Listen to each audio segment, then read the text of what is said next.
मीर शाहनवाज़ खान जेतिरो मूं मथां ज़ोर पइजी वियो आहे तव्हां उनजो अंदाज़ो ई नथा लॻाए सघो। सूबेदार साहब इहा त मूंखे ख़बर आहे त मंसूर खान जी मथे ताईं ॼाण सुञाण आहे, पर घटि में घटि तव्हां त मूंसां वफ़ादारी कयो आहे। पोइ त मूं तव्हां सां वफ़ादारी कई न। इहा वफ़ादारी हुई मीर शाहनवाज़ सां जो छापो हणी उन्हनि जे माण्हुनि खे गिरफ़्तार करे अची लाकअप कयो अथऊं। राज़न मंसूर खान जो ज़ोर हुयो त एफआईआर दाख़िल थिए, पर मूं एनसीबी दाख़िल न आहे कई। तव्हांजा माण्हू आज़ादु आहिनि, तव्हां जेॾी महिल चाहियो वठी था सघो। बाक़ी मां तव्हांजे लाइ छा थो करे सघां? सूबेदार तव्हां ॿियो कुझु न पिया करे सघो, पर एतिरो त कयो आहे त छापे खां घटि में घटि 1 कलाक अॻु में असांखे इतला त कयो आहे। जेकॾहिं मां ईअं कयां त राज़न वारा मुराद जे माण्हुनि खे ॿिए हंधि लिकाइनि ऐं मंसूर खान जो शक मूं मथां अञा बि वधीक थिए हा ऐं राज़न वारनि मथां अञा बि मुसीबतूं वधीक अचनि हा। मूं इहो सोची सम्झी अव्हांखे इतला न ॾिनो ऐं मंसूर खान जा माण्हू आज़ादु करे उन हवाले कया। इहो त तव्हां सुठो कयो, पर हाणे असांजा माण्हू असांजे हवाले कयो त असां महिल सां निकिरी वञूं। माण्हू न, हथियार बि आहिनि। तव्हां माण्हू वठी वञो ऐं तव्हांजा हथियार राति ताईं तव्हां वटि पहुची वेंदा। न मुराद न, इहो कमु मुंहिंजो न आहे। राज़न वारनि मथां पुलिस जो छापो हणाइणु ऐं सोढल वारनि खे पुलिस खां आज़ादु करणु इहो मुंहिंजो न, पर इहो इन मीर शाहनवाज़ यानी मीर जाफ़र जो कमु। मीर शाहनवाज़ ईअं छो कंदो जॾहिं त मीर शाहनवाज़ असांजो वॾो दुश्मन आहे ऐं रज़न वारनि जो सॼणु? पोइ रज़न वारनि सां एॾी दुश्मनी छो कंदो? हिन वक़्तु राज़न वारनि जी हमदर्दियूं हासिल करे चुको हुन, जॾहिं त को केस ई न हो, ना ई एफआईआर कटियल ऐं ना ई का एनसी। पोइ तूं ई मूंखे ॿुधा मुराद, तिन राज़न वारनि जा माण्हू अंदरि लाकअप में छो वेहंदा? इहो मीर जाफ़र हिकु तीर सां ॿ शिकार करणु चाहे थो। हिकु त इन राज़न वारनि जूं हमदर्दियूं हासिल करणु चाहे थो ऐं ॿियो वरी मुंहिंजे कम में टंग हणाइण जी कोशिशि पियो करे। इन जो मतिलबु त असांखे छॾण वारो मीर शाहनवाज़ खान आहे। जेको कमु तव्हां न करे सघिया उहो मीर शाहनवाज़ खान करे सघियो। सोडल ॻाल्हाइण ॾे, सोडल ॻाल्हाइण ॾे। जेसि ताईं इंसानु पंहिंजे दिलि जी भड़ास नाहे कढंदो न, तेसि ताईं उन्हनि जे दिलि खे सुकून नाहे मिलंदो। ऐं हा, माण्हूअ खे मुतमइन रहण लाइ ज़हनी सुकून तमामु लाज़मी आहे। हा सोडल, मूंखे जेको चवणो हुयो तूं चई छॾियो। मंसूर खान, हिन जी ॻाल्हि पंहिंजी दिलि में न कजो, छो त हिन अॼु ताईं सॼण ऐं दुश्मन खे सुञातो ई कोन्हे। पर इहा ॻाल्हि मां सम्झणु थो चाहियां त मीर शाहनवाज़ जो उन्हनि में कहिड़ो मुफ़ाद हुयो जो हुन इहो क़दम खयो आहे। उन वक़्तु मां राज़न वारनि खे रुपए मां 8 आना राज़ी करे चुको हुउसि ऐं हू मुतमैन बि हुआ ऐं मूंखे पूरी उमेद हुई त मां तव्हांजे ऐं राज़न वारनि जे विच में ठाह कराइण में कामयाबु थींदुसि। पर इन मीर जाफ़र मुंहिंजो कमु बिगाड़े छॾियो। अॾे तुंहिंजे मथां हिकिड़ो बार थो रखां। जी अदा ॿुधायो, कहिड़ो बार था रखो मूं मथां? अॼु खां पोइ जेको मां ॿार कमाए चाह न, उन मां सिर्फ़ु मूं जे लाइ रद पचा कंदी कर ऐं जेको माजिद खणी चई उहो उनखे पचाए ॾींदी कर। अदा माजिद कमाए कोन थो त खणी छा ईंदो? पोइ भली पोइ कॾहिं वेठो हुजे, मुंहिंजी कमाई मां हिनखे कबो न ॾे। अदा मुंहिंजो त ख़ैर आहे, पर अधी किथां खाईंदी? अधी खे हिकु वेलो तूं खाराइजां, हिकिड़ो वेलो मां खाराईंदुसि। ठीकु आहे अदा, तूं ॿाहिरि वञ, असां पंहिंजे सामान पाण रद पचा करे खाईंदासीं, तूं परेशान न थी। या मां मज़ाक कोन थो कयां, मथां मुंहिंजे सामान में हथु अथई। मां मोटी अची दिलि ते बेइज़ती कंदो ठाहे, अदा तूं अदा जी ॻाल्हियुनि ते कन ई न ॾे, इहो रोज़ रोज़ ईअं रड़ियूं कंदो आहे। अदे हिन चक्कर न अदा जी अखि ख़राबु हुई, पोइ हाणे मूंखे को न को कमु करिणो पवंदो। अदा जेकॾहिं तूं कमु कंदे त इहा सुठी ॻाल्हि आहे, अॻिते हली तोखे शादी बि करणी आहे। सॼी ज़िंदगी अदा मोलू तोखे वेही ते न खाराईंदो न। हा दी, तूं त सही थी चएं, पर ॾिसें थी कहिड़ी बेरोज़गारी लॻी पई आहे। कम मिले कोन थो, वञूं था ॿाहिरि खाली मोटी अचूं था। अदा घर वेठे त कम ना आहे मिलंदो, उन जे लाइ कोशिश बि करणी पवंदी आहे। असां लाइ हाणे जेको बि हुकुम आहे ॿुधायो। बसि मां तव्हांखे एतिरो ई चवंदुसि त तव्हां पाण में ठाक आख़िर केसि ताईं तव्हां हिक ॿिए जो रत वहाईंदो। भली तव्हां रहज़न वारनि सां ॻाल्हायो, जे ॻाल्हियुनि में अचनि था त पोइ असां बि राज़ी आहियूं। तमामु घणी कोशिशि कई पर न मीर जाफ़र मुंहिंजो सॼो कम विञाए छॾियो। मां त अञा ताईं रहज़न वारनि सां मिलियो ई न आहियां ऐं हू शाम छोकिरी वठण लाइ ईंदा। मंसूर खान, छा मां कुंज सां मिली सघां थो?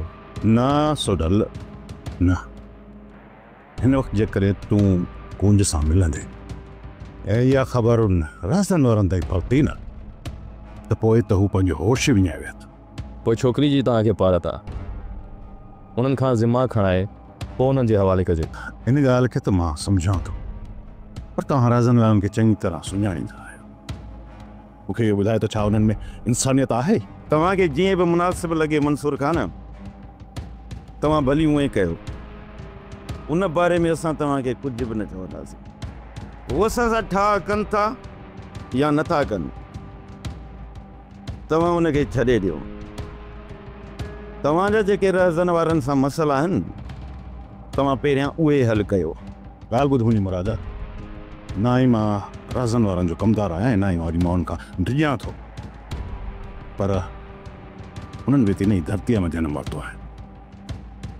इन करे ई त मां चवां थो त सभु धरती धणी हिकु बणिजी वञे, पोइ ई असां पंहिंजा हक़ वठी सघूं था।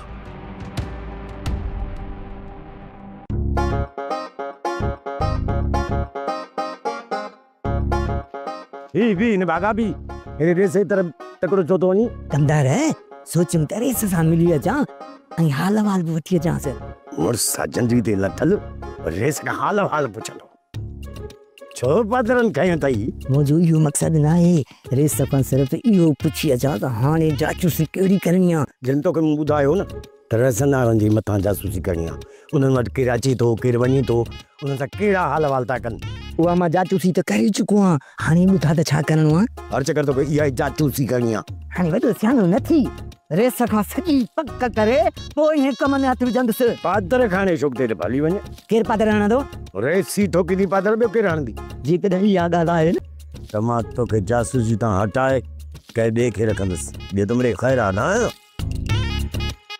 ॾिठई भॼाई, दुश्मन असांखे हिकु ॾींहुं बि लाक में न रहे सघियो।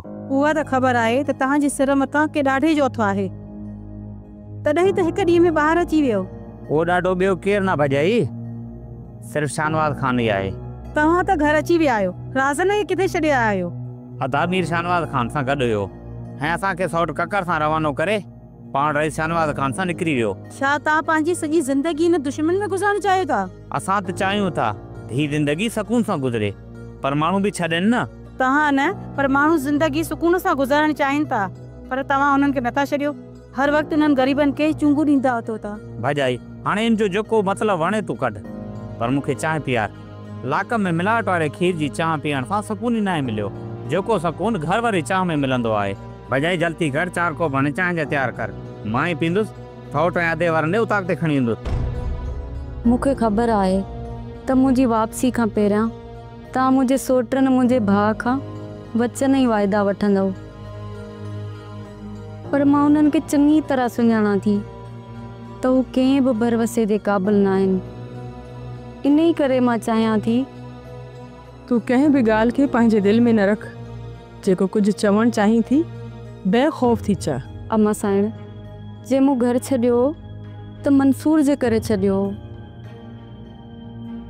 उन खां पोइ हेॾी मुश्किलातुनि खे मुंहुं ॾेई मां हिते पहुती आहियां, त पोइ मूंखे वापसि छो पियो कयो वञे? तोखे वापसि वञिणो पवंदो, हिते रहण जो इहो तरीक़ो न आहे।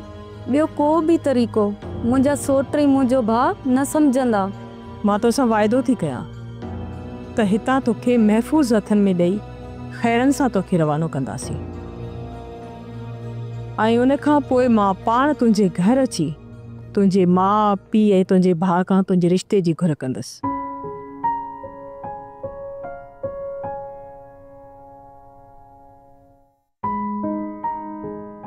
हाँ कुंज, मां तोखे भजाए करे तोसां शादी करण नथो चाहियां।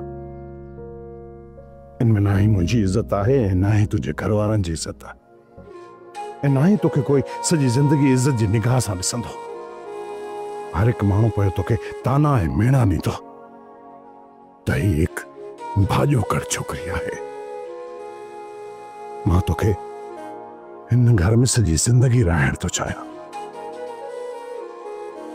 ऐं हिन जो सही तरीक़ो इहो आहे त मां तुंहिंजे घर वारनि खां तुंहिंजो रिश्तो घुरी तोसां निकाह करे तोखे सॼी ज़िंदगी लाइ हिते वठी अचां। मां तोसां इहो वाइदो थो कयां त मां इहो सभु कुझु करण लाइ हर मुमकिन कोशिश कंदुसि, पर हिन कम में थोरी देरि लॻंदी। तोखे इंतज़ारु करणो पवंदो कुझु। अस्सलाम वालेकुम। कुर्बाना पानी तो भरिया? जी बाबा सही। अदा थी आयो मंसूर खान का? अदा थी आयासीं, पर इहो कम मंसूर खान जो नाही। कहिड़ो कमु अदा?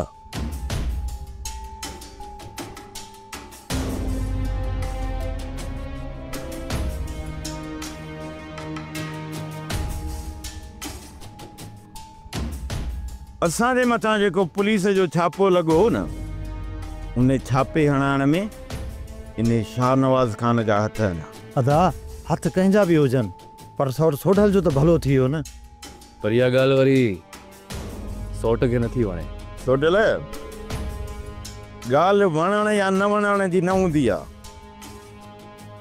पर हर ॻाल्हि माण्हू मौक़े जी मुनासिबत सां कंदो आहे। जॾहिं मंसूर खान असांजे मसइले में हथ विधो त हू बि शाहनवाज़ खान जी चाल जो शिकार बणिजी वियो। असल ॻाल्हि ॿी आहे सौट, पर जेकॾहिं मां ॻाल्हि कंदुसि त तूं विझंदे मुंहिंजी ॻिचीअ में हथ। जॾहिं बि तो का हक़ीक़त बयानु कई आहे, इहो त ॿुधाए मां तो ते नाराज़ कॾहिं थियो आहे? सौट मां मञा थो त मंसूर खान असांजी चङाई जे बारे में थोरो घणो ज़रूरु सोचियो हूंदो, पर उनजो असल मक़सदु इहो हुयो त छोकिरी खे पाण वटि वठी वञे, ऐं उहो उन मक़सद में कामयाबु थियो। सोट या तुंहिंजी ग़लति सोच आहे त मंसूर खान असांजी आड़ वठी पंहिंजो मक़सदु पूरो करे वियो। असां मंसूर खान खे पंहिंजे पेरनि ते झुकाइण चाहियूं था, उन में तव्हांजो असांखे भरपूर साथ घुरिजे। जे मां तव्हांजो साथ न ॾियां हा त सिर्फ़ तव्हांजे भाइरनि खे सज़ा न अचे हा, पर सोढल जे अगवा जे केस में तूं ऐं कक्कर बि लाकब न हुजो हा। इहा तव्हांजी असांजे मथां भलाई आहे। हाणे सलाह ॾियो त छा करणु घुरिजे। जॾहिं त मंसूर खान अॼु शाम जो छोकिरी खे वापसि करण जो वाइदो करे चुको आहे, त पोइ हिन माण्हूअ खे ठर न ॾियो। तव्हां हिन वक़्तु ई ककर खे वठी मंसूर खान ॾे हलिया वञो। जेखणी चवंदव त तव्हां सां गॾु हलण लाइ मां बि तयारु आहियां। पहिरियां असां वञूं था, जे छोकिरी वापसि करे तो ठीकु आहे, न त पोइ तव्हांखे हलणो पवंदो। छोकिरी त हुनखे हर सूरत में छॾणी पवंदी, पर हुनजे मोट में हू वॾा शर्त रखंदो। इन करे मंसूर खान जे कंहिं बि शर्त खे क़बूलण जी का बि ज़रूरत न आहे। छोकिरी असांजी आहे ऐं ॾोही मंसूर खान आहे। पोइ असां एतिरा बि चरिया कोन्हूं जो छोकिरी शर्तनि ते वापसि वठी ईंदासीं। हिन वक़्तु मंसूर खान खे सोढ़ो करण जो वक़्तु अची वियो आहे।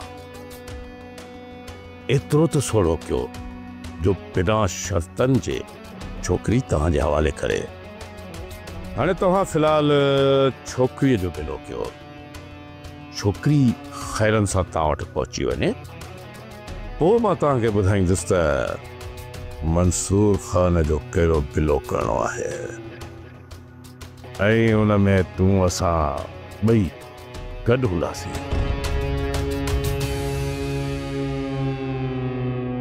अदा वारा मुसलसल भॼ भॼा आहिनि, ख़बर नथी पए त छा करण वारा आहिनि ऐं छा थींदो।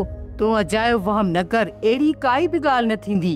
भाॼाई पहिरियां आदा वारा सुबुह मंझंदि ऐं राति जी मानी घर में ई खाईंदा हुया। हाणे तूं उन्हनि खे घर ईंदे ॾिसी किथे थी। ज़ाहिर आहे दुश्मनी हलंदड़ आहे, इहे त मसला ईंदा, पोइ बि इन सभु मसलनि खे मुराद हल करे वठंदो। ख़ुदा कंदो त ईअं ई थींदो। किथे हिन मसइले खे हल करण लाइ मूंखे न कुर्बान कयो वञे। मुराद जी बार बार यकीन ॾियारण खां बावजूदि पोइ बि तोखे पंहिंजे भाउ जे मथां यकीन न आहे। ॻाल्हि अदा मथां भरोसे जी नाहे, पर माहौल कॾहिं कॾहिं अहिड़ो जुड़ी वेंदो आहे जो उन मसइले मां निकिरणु नामुमकिन थी वेंदो आहे। तूं कहिड़े माहौल जी पई ॻाल्हि करे, थोरो मूंखे त ॿुधाए। मुंहिंजी कहिड़े माहौल में शादी थी, छा तूं हुनखे विसारे छॾियो आहे? ख़ैर गुर, अहिड़ो वक़्तु दुश्मन मथां बि न अचे, ना ई माण्हू एॾो मजबूर थी वञे जो घर छॾिणो पए। भॾेई हीअ जेकी दुश्मनी जी बाहि ॿरियल आहे न, विसामण जे बजाए अञा ॿरंदी पई वञे। मूंखे हिन करे दिलि में ख़ौफ़ वेझी वियो आहे। असां सभिनि खे मालिक साईं पंहिंजी अमान में रखंदो ऐं दुश्मन खां महफ़ूज़ रखंदो। सौट तयारी करे छॾ, अॼु मंसूर खान तरफ़ हलणो आहे। ओए तेरा के जवान जो पुट। सोट मां तयारु आहियां, पोइ निकिरूं? मां ॿाहिरियां थो अचां, थोरी तयारी करे वठां, पोइ हलूं था। पोइ तूं अच। ककर छा बि थी पवे, हर हाल में छोरी खे वठी अचणो आहे। बाबा तूं छा थो सम्झी त असां घटि कोशिशि कंदासीं? पंहिंजी न्याणीअ खे मारण जी एॾी जल्दी? न दे कन पुट, इन तरफ़ कन न दे। तव्हांजा कन त असुल खां वठी बोड़ा आहिनि।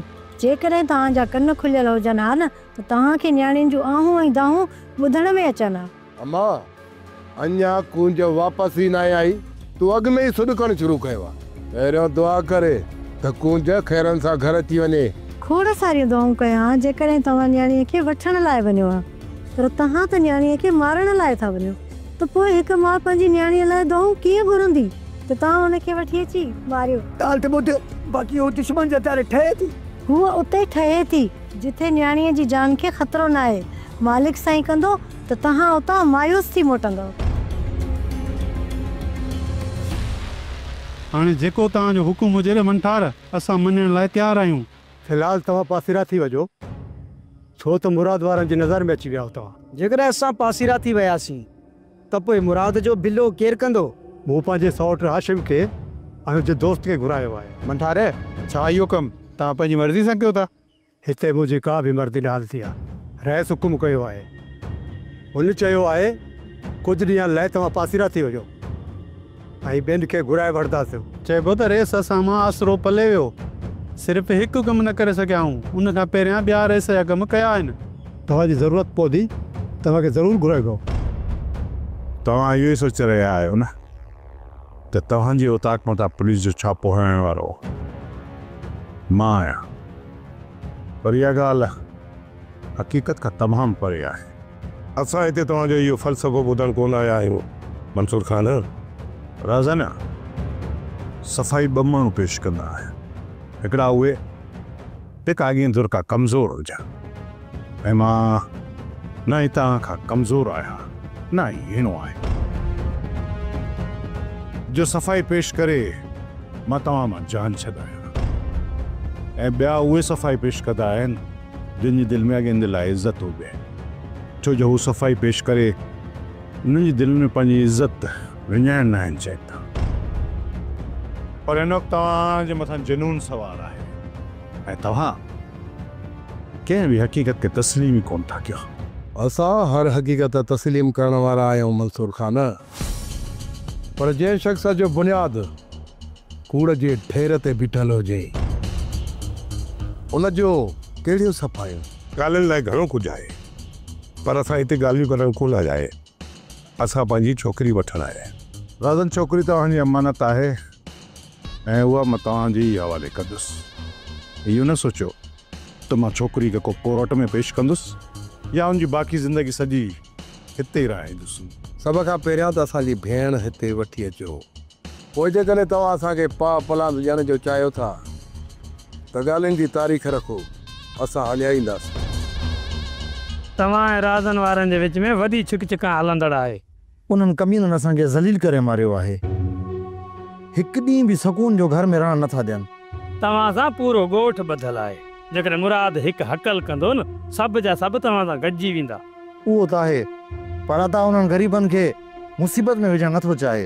पीरल हिकु चकर सभु गॾिजी हली राज़नि वारनि मथां हला कईसीं न त इहा मुसीबत टरी वेंदी।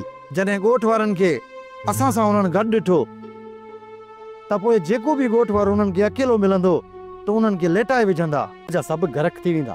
इहो त आहे, पर चवंदा आहिनि त ज़ालिमनि खे डिघो रसो मिलियल आहे। जेसि ताईं उन्हनि जो डिघो रसो ख़तमु नथो थिए तेसि ताईं आज़ार ई आज़ार रहंदो। दे ख़बर अॼुकल्ह उन्हनि जो कंहिंसां जहिड़ो थो हले? मंसूर खान सां। पोइ पक समझ त बाबा मंसूर खान हिननि जो हितां पाड़ो ज़रूरु पटींदो। पर मंसूर खान तमामु थधो माण्हू आहे, उहो अजायो कंहिं मथां ज़ुल्म न कंदो। ॿियो मां तव्हां खां कुझु कोन थो करां, बसि छोकिरी खे जान जी अमान मिले हिन जी ज़मानत तव्हांखे ॾियणी पवंदी। तूं असां सां गॾु ॾोह गुनाहनि जो ज़िम्मेवार न आहीं जो तूं असां खां ज़मानतूं घुरे थो। हर को पंहिंजी क़बर भरींदो, पोइ तूं असांजे गुनाहनि खां छो थो तुंहिंजी? राज़न, जिथे बि को इज्तमाही गुनाह थींदो आहे न उते सभु जा सभु रगड़िया वेंदा आहिनि। हिते हिकु मासूम न्याणी जी ज़िंदगीअ जो सुवालु आहे। हिते इन गुनाह में सिर्फ़ु उहो शरीक न आहे जंहिं बंदूक हलाई। हर उन शख़्स खां इन गुनाह जो हिसाब किताब वरितो वेंदो जंहिं उनखे घरां भॼायो, जंहिं उनखे बाज़ियाब कराए, जंहिं उनखे पनाह ॾिनी ऐं जल्लाद जे हवाले कयो ऐं जंहिं उन मथां छुरो हलायो। उहे सभु जा सभु इन गुनाह जा मुर्तकब थियनि था। पोइ तव्हां कीअं था चओ त मुंहिंजा पलव इन गुनाह खां आज़ादु आहिनि? जेकॾहिं गुनाहनि खां तोखे एतिरो भाव थींदो आहे त पोइ छोकिरी खे भॼाइण जूं वाटूं तव्हां न ॾियो आहे। तव्हां ई अहिड़ो माहौल पैदा कयो आहे मंसूर खान जो हिकु छोकिरी तव्हांजे दोखे ऐं फ़रेब में अची पंहिंजो घर छॾण ते मजबूर थी उनखे रुसवा ऐं बदनाम करण वारा तव्हां ई आहियो। जेकॾहिं तव्हां इहो सम्झो था त उनखे ज़िलत ऐं रुसवा करण वारो मां आहियां त पोइ उनखे इज़त ॾियण लाइ बि मां तयारु आहियां। मां कुंज सां निकाह करण लाइ तयारु आहियां। असांजे मुंहं ते दांगी वताए करे वरी चओ था त असां तव्हांजी इज़त कई आहे। वाह मंसूर खान वाह। न्याणी खे घर खां भॼाए वरी चओ था त मां उन सां शादी करण थो चाहियां। छा मंसूर खान रिश्ता ईअं जुड़ंदा आहिनि जीअं तव्हां था जोड़ियो? बाबा साईं, हीअ मुंहिंजो सौटु हाशिम। बाबा साईं, मूंखे हाशिम चवंदा आहिनि। मां शफ़ीक बाबा साईं। बाबा साईं, हिन गुनहगार खे मिठल चवंदा आहिनि। बाबा तव्हांखे कम त मंठार सम्झाए छॾियो हूंदो? जी बाबा साईं, तमामु जल्द इन मुराद जो शिकार करे वठंदासीं। बाबा हाशिम, हिकिड़ी ॻाल्हि ज़हन में रहे, हाथी लेटाइणो आहे। हाथी हुजे या उठ, बाबा साईं कोन बचंदो। बाबा साईं, इन जहिड़ा केतिरा ई हाथी लेटाए असां हिते पहुता आहियूं। ही असांजो पहिरों शिकार न हूंदो बाबा साईं। अॻु में असां अहिड़ा कई शिकार करे छॾिया आहिनि। तव्हां खां पहिरीं ॿिया बि ईअं वॾा वॾा हवाला कंदा हुआ, कई ख़बरूं कटे हलिया विया। उन खां पोइ तव्हांखे घुरायो आहे। तव्हांखे बाबा साईं, मुराद खे लेटण असांजो कमु आहे। बाक़ी हाशिम जी हक़ल सां दुश्मन जा हाउ रखी वेंदा। तव्हां जूं ॻाल्हियूं ॿुधी ख़ुशी थी। बाबा मंठार, हिननि खे रहण जी जाइ बि ॾेखार ऐं हा, हिननि जी बाक़ाइदे ख़िदमत थियणु घुरिजे। जेका शइ बि खपे उहा फ़राहम कई वञे। ऐं हिकु दफ़ो वरी हिननि खे ॻाल्हि सम्झाए छॾ त इहो कमु 2 ॾींहंनि जे अंदरि थियणु घुरिजे। ठीकु आहे? जी बाबा साईं।